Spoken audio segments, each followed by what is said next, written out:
გაზაფხულზე კვებასთან ერთად საჭიროა ჩვენი ფუტკრების მკურნალობა. მკურნალობას ძალიან დიდი მნიშვნელობა აქვს ჩვენი საფუტკრის განვითარებაში, ჩვენი ფუტკრების განვითარებაში და ასევე ძალიან მნიშვნელოვანია სწორი პრეპარატების შერჩევა და სწორ დროს მათი მიწოდება, რომ რაიმე პრობლემები არ შევქმნათ ხელოვნურად ჩვენს სკეპში. დღეს მინდა ვისაუბრო ფირფიტების მკურნალობასთან დაკავშირებით და ფირფიტების მკურნალობაზე.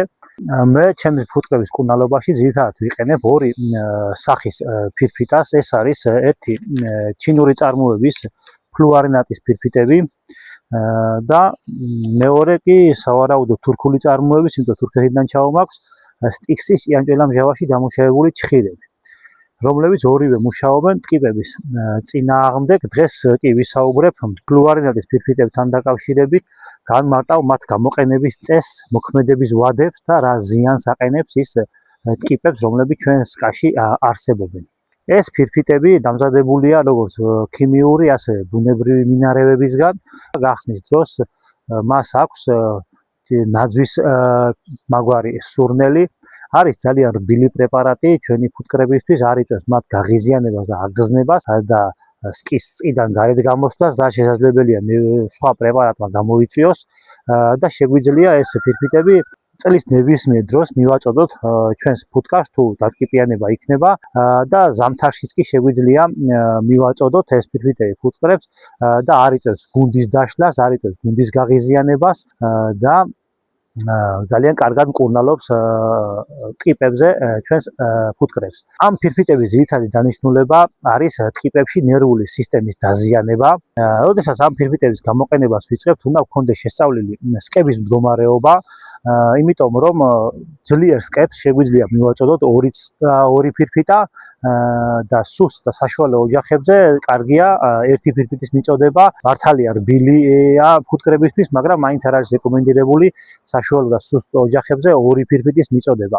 გამოყენების დროს ასევე კარგია თუ მას მოვათავსებთ სკაში ყველაზე აქტიურ ადგილებში. ესეთი ადგილებია საფრენები და ასევე ჩარჩოთ შორისის სივრცე, სადაც ფუტკარი ყველაზე მეტად გადაადგილდება, იმიტომ რომ როგორც აორთქლებული ფლუარინატი მოქმედებს ტკიპებზე, ასევე კარგია თუ მას ეხება ფუტკარი, რადგან ასე დროს კიდევ უფრო მარტივად გადადის ეს პრეპარატი ტკიპაზე და კიდევ უფრო მარტივად ხდება ფუტკრიდან ტკიპის ჩამოშორება.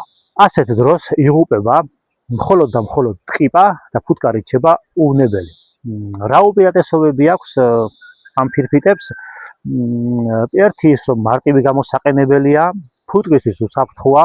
მკურნალობის დროს გასათვალისწინებელია კიდევ ერთი ფაქტორი, რომ ეს ფირფიტები მუშაობენ მხოლოდ გარეთ მყოფ ტკიპებზე, რომლებიც გარეთ არიან გამოსული. უჯრედში მყოფ ტკიპებზე კი ვერ ახდენენ გავლენას და ესეც უნდა გავითვალისწინოთ ფირფიტების მიწოდების დროს. რა უპირატესობები გააჩნია ამ ფირფიტებს? პირველი ის, რომ მუშაობს გარეთ მყოფ ტკიპაზე, მარტივი გამოსაყენებელია, ფუტკრებისთვის არის უსაფრთხო და ასევე შედეგიც აქვს ძალიან კარგი.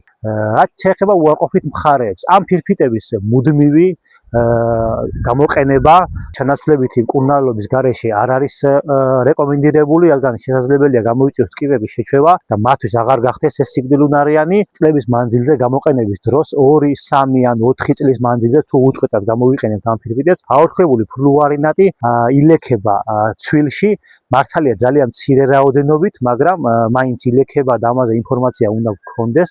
ჩვენ როცა ამ ფირფიტების გამოყენებას ვიწყებთ და გასათვალისწინებელი ეს ფაქტორი. ძალიან კარგი შედეგი აქვს თუ მას გამოვიყენებთ ერთჯერადი მკურნალობის დროს და ასევე ჩანაცვლებითი მკურნალობის მეთოდით. ასე დროსაც ძალიან მაღალი შედეგი აქვს ტკიპების წინააღმდეგ. მოკლე დასკვნა, რაც შეგვიძლია გამოვიტანოთ აქედან არის ის, რომ მუშაობს ტკიპების ნერვული სისტემის პარალიზებაზე. ეფექტურია, მაგრამ სიფრთხილეა საჭირო. ძალიან კარგია ერთჯერადად და ასევე ჩანაცვლებითი მკურნალობის მეთოდში და რაც ყველაზე მთავარია და გასათვალისწინებელია, მუშაობს მხოლოდ გარეთ მყოფ ტკიპაზე და ვერ ახდენს გავლენას დახურულ უჯრედში მყოფ ტკიპებზე. როგორ მოქმედებს და რა ზიანს აყენებს ეს ფირფიტები, როდესაც მას სკაში მოვათავსებთ? ფლუარინატი აორთქლების შემდეგ ტკიპების ნერვულ სისტემაში ახდენს ნატრიუმის არხების დაბლოკვას, რაც იწვევს კრუჩხვას, პარალიზებას, ნერვული სისტემების მუდმივ აღგზნებას და საბოლოოდ ტკიპის განადგურებას და ფუტკრიდან მოცილებას, რაც ძალიან მნიშვნელოვანია ჩვენი ფუტკრებისთვის. რაც შეეხება გამოყენების ვადებს, მე როდესაც ამ ფირფიტების შეძენა დავიწყე და გავიგე ამ ფირფიტების შესახებ, სადაც ვახორციელებდი ამ ფირფიტების შეძენას, იქ მხოლოდ განმიმარტეს ერთი რამ, რომ ეს ფირფიტები სკაში უნდა მომეთავსებინა 7 მაქსიმუმ 10 დღის განმავლობაში, ისიც ამინდის შესაბამისად. ამ საკითხზე ვსაუბრობ ჩემს ერთ ვიდეოში, სადაც ვამბობ, რომ სიცივია და ეს ფირფიტები იმუშავებს 10 დღის მანძილზე და მეტი სხვა ინფორმაცია არ მქონდა ამ ფირფიტებთან დაკავშირებით. თანხითაც არ ღირდა დაბალი თანხა. მცირე რაოდენობის საფუტკრეში არ იყო ძვირი პრეპარატი, მაგრამ მას შემდეგ რაც გავზარდე მეფუტკრეობა, მივხვდი რომ ძალიან დიდ ხარჯებთან იყო უკვე დაკავშირებული ამ ფირფიტებით მკურნალობა ჩემი საფუტკრისთვის. ამიტომ დავიწყე ამ ფირფიტებზე ინფორმაციის მოგროვება და ჩემდა გასაკვირად აღმოჩნდა, რომ არა 7 და 10 დღე, არამედ 35 დღის მანძილზე შემეძლო გამეჩერებინა ეს ფირფიტები სკებში და ყველაზე ეფექტური იყო 25-28 დღის განმავლობაში მისი სკაში დატოვება. რატომ 25 და 28 დღის მანძილზე? იმიტომ რომ ამ ფირფიტები დამუშავებულია ფლუორინატში და ფლუორინატის აორთქლება ნელა მიმდინარეობს ჩვენ სკებში და ხდება ტკიპების ეტაპობრივი განადგურება. ეხლა გაჩვენებთ სკრინის სახით განმარტებას თუ რატომ 28 დღე და ასე განმარტავ მეც ამ დღეების მნიშვნელობას. ჩვენ კარგად ვიცით რომ ტკიპას აქვს 21 დღიანი ციკლი. პირველ 7 დღეს, როდესაც მოვათავსებთ ჩვენ ფირფიტებს სკებში, ახდენს გარეთ მყოფი ტკიპების სიკვდილიანობას და ეს განმარტე უკვე.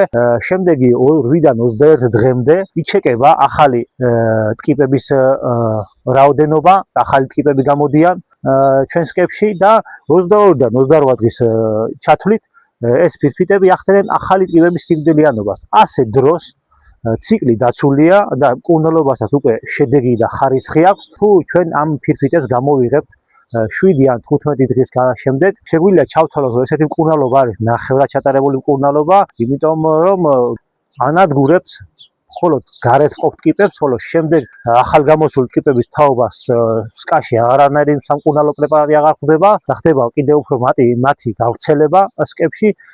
კი შეიძლება 15 დღის მერე ახალი ფირფიტა ისე მივაწოდოთ სკას, რომ კიდევ გააგრძელდეს შენი მკურნალობა ტკიპების წინააღმდეგ, მაგრამ ეს უკვე ხარჯებთან არის დაკავშირებული, როცა დიდი მეფუტკრეობა გაქვს და ცოტა რთულია ასეთი მკურნალობა. ამიტომ გასათვალისწინებელია ის ფაქტები ამ ფირფიტებთან დაკავშირებით, რაც მე განმარტე, რომ ჩავატაროთ სრული მკურნალობა, მოვათავსოთ ფირფიტები 28 დღის მანძილზე სკაში და მკურნალობა იქნება ეფექტური და კარგი და ხარისხიანი და შედეგსაც მივიღებთ ძალიან კარგს. მე ამ ფირფიტებს ვიყენებ უკვე რამოდენიმე წელია, სრულყოფილი ინფორმაცია უკვე მაქვს, მეორე წელია და სრულყოფილად ვიყენებ უკვე ამ ფირფიტებს ჩემი საფუტკრის მკურნალობაში. აქვს ძალიან კარგი შედეგი, დიდ შემთხვევებში სკევიც კი გადავარჩინე ძლიერ დატკიპიანებისგან და დავიცავი ჩემი სკები, რომ არ მომხდარიყო ან ფუტკრის დაღუპვა, ან ფუტკრის სკიდან გასვლა.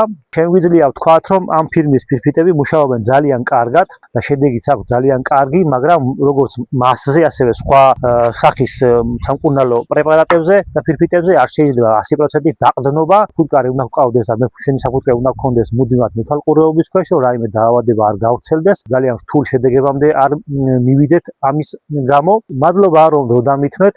მრავალი საინტერესო ვიდეო ჩაწერას ვაპირებ, რომელსაც მოგაწოდებთ აუცილებლად ეტაპობრივად. დაველოდებით თქვენს მოსაზრებებს ამ თემასთან დაკავშირებით, თუ რას ფიქრობთ, იყენებთ თუ არა ასეთი სახის ფირფიტებს თქვენი ფუტკრების მკურნალობაში, რა გამოცდილება გაქვთ. ეხლა კი დაგემშვიდობებით, დროებით.